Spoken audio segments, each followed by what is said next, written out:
Okay, I'm going to show you where I do my vermicomposting, otherwise known as worm composting, red worm composting. Let's see what I can find in this bin. Okay.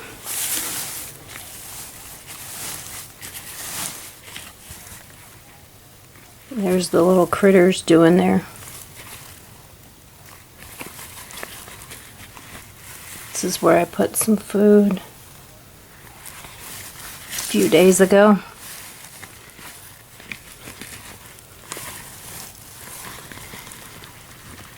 They don't like the light, that's for sure. They're working away.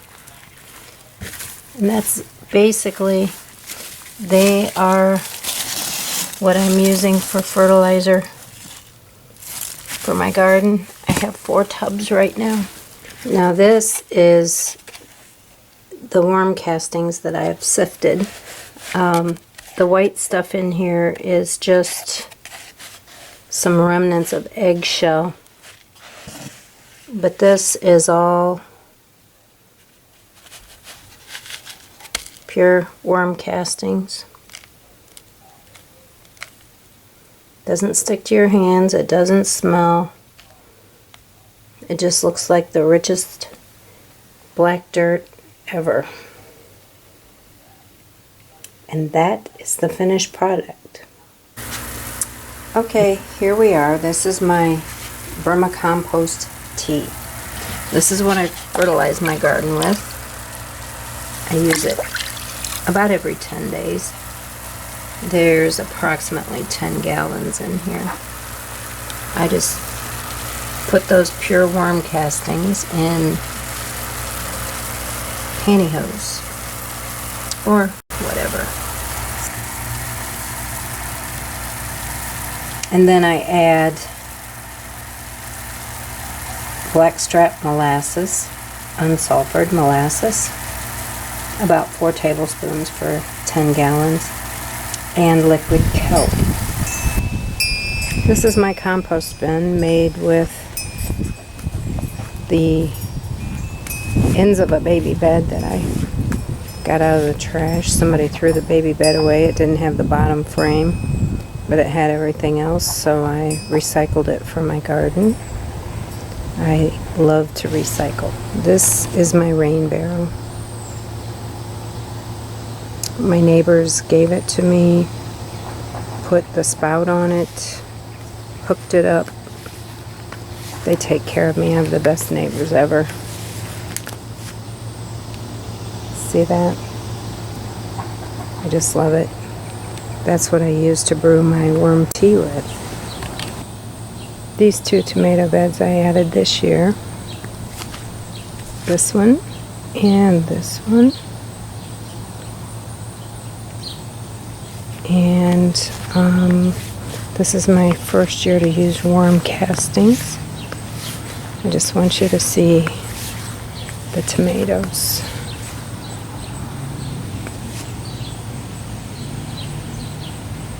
On these plants, the leaves. You see that? That leaf is bigger than my hand. Wood trellis poles that I have on here are 7 feet high, so that gives you an estimate of how high these tomato plants are.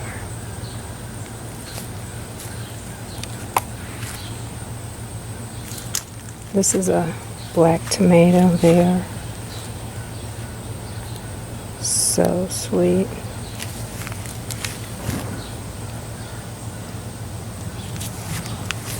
Look at this plant.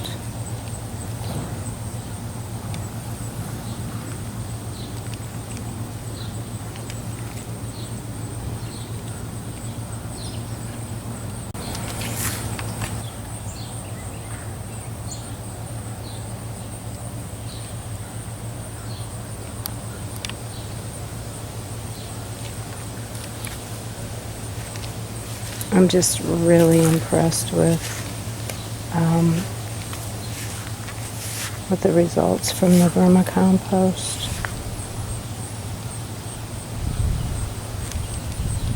The worm castings.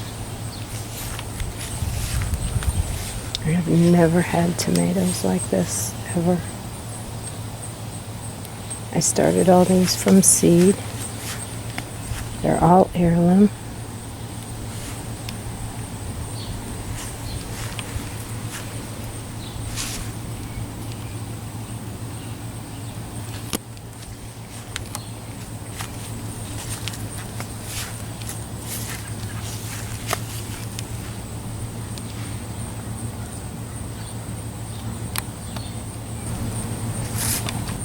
These are black cherry, and if you've never had black cherry, you really, really need to buy a packet of seeds and start some, or get a hold of me and I'll make sure you get some plants next year. They are the best cherry tomatoes ever. This is a black cherry also, and this is in the cherry tomatoes I planted in the old garden beds. So it's not because it's new soil. Look at that plant.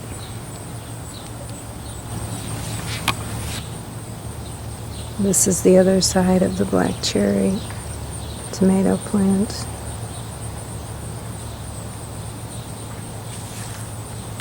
This is old German. Look at the size of those tomatoes. They are just absolutely gorgeous. Can't wait for them to get ripe.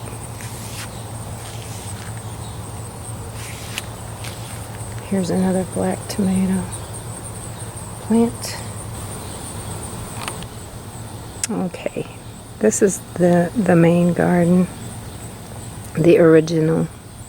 Every year I add on. I think I'm running out of room. So let's open my gate that is basically a fireplace screen. Okay, this is the other side of that black tomato plant. It's a black T-U-L-A is the name of the tomato. Sweetest tomato I've ever had.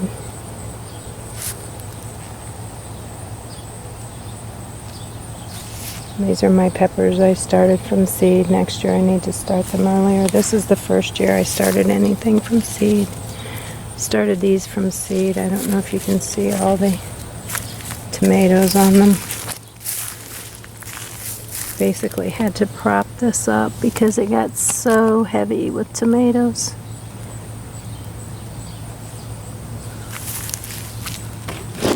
Let's see some of the peppers. Okay, these are the zucchini and the yellow squash plants in here. I did get the squash vine borer this year, and I want to show you what I did.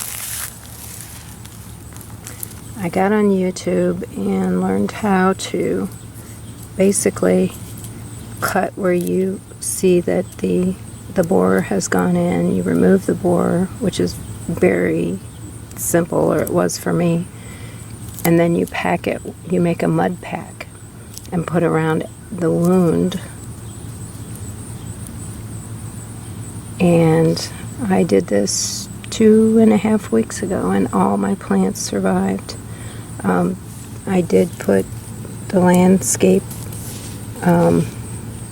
cloth down this year to keep the squash bugs away, and it has done a pretty decent job of doing that.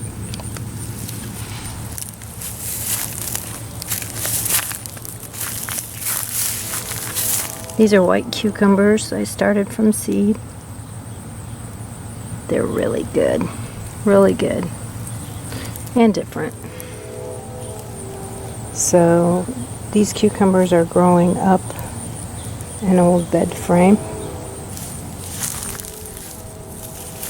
And this is my grapevine.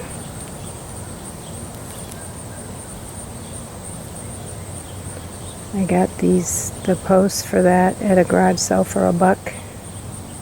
Put them on a trellis. This is actually the sides to the baby bed. Stuff I got out of the trash. Recycle, recycle.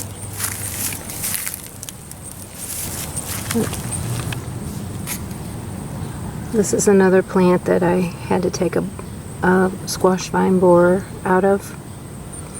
Basically, if you see sawdust looking stuff on the stems of your, or at the base of your squash, you know you've been had.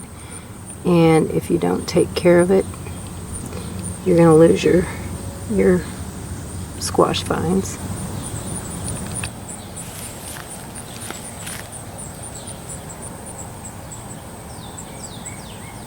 These are my pole beans. I used bamboo and bamboo across the top, and then I hung twine, and basically they just grab it and go. Pretty amazing. And if you're ever in need of a privacy area in the summertime, this pretty much blocks out everything. I don't need it, but for those of you that might. There's more peppers.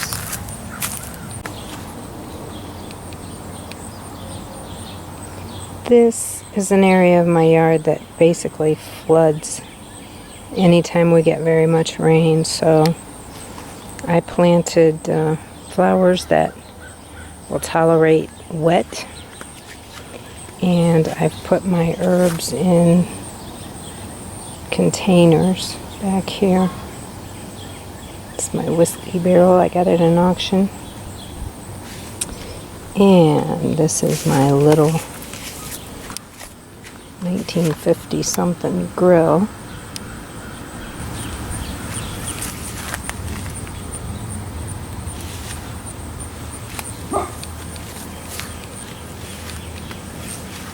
And here's the wet area. I'm just trying to attract birds and bees to my garden. I have bee balm in here, milkweed,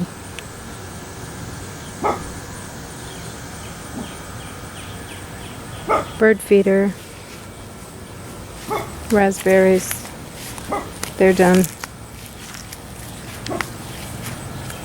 This is the first year I just put this rhubarb in this year, and it's just gone crazy. My little wicker basket. I stuck some herbs in there. That was a $1 garage sale find. I'm just kind of always looking for a deal. Always looking. So, this is my garden. It looks better than it ever has. And I'm going to say it's because of the worm castings.